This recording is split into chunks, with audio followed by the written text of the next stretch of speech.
February is a big month for proposals, so congratulations if you've recently gotten engaged. I remember when I popped the big question. My wife can tell you how poorly I did that. But I'm not here to discuss wedding plans. I want to discuss the two matrimonial regimes in Quebec and how they can affect your finances. I'm Peter Guay of PWL Capital, and in today's Do It Together segment, we'll take a look at the first one, the default regime in Quebec.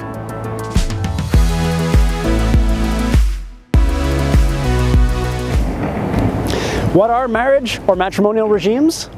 A matrimonial regime sets the rules for managing property and debts accumulated during marriage and how they be divided in case of a divorce or if one spouse passes away. There are essentially two regimes in Quebec: partnership of equests, the default regime, and separation as to property. There is actually a third regime, but you have to have married before 1970 for it to apply, so we'll ignore it for the purposes of these videos.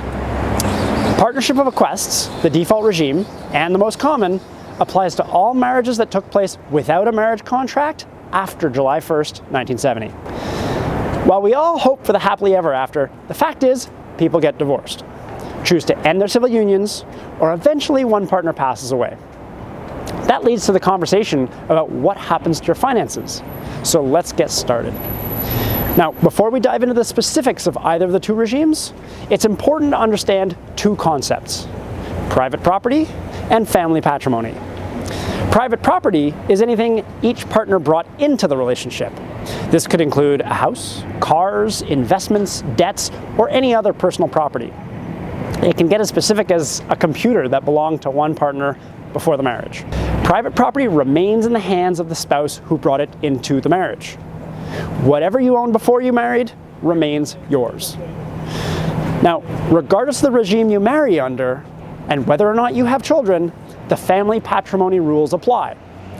The matrimonial regime you choose only applies to the assets that fall outside of the family patrimony and that are not private property. So what is family patrimony?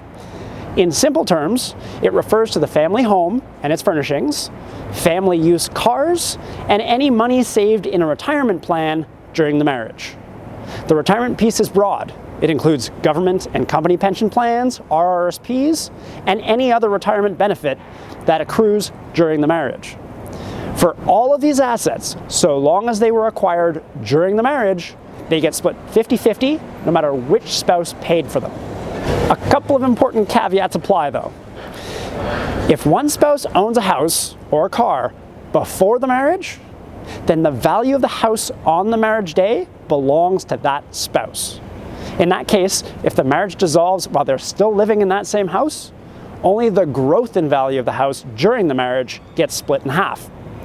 However, if that house is sold and a new one purchased during the marriage, the entire value of the new house gets split 50-50. Gifts and inheritances are also excluded from the family patrimony.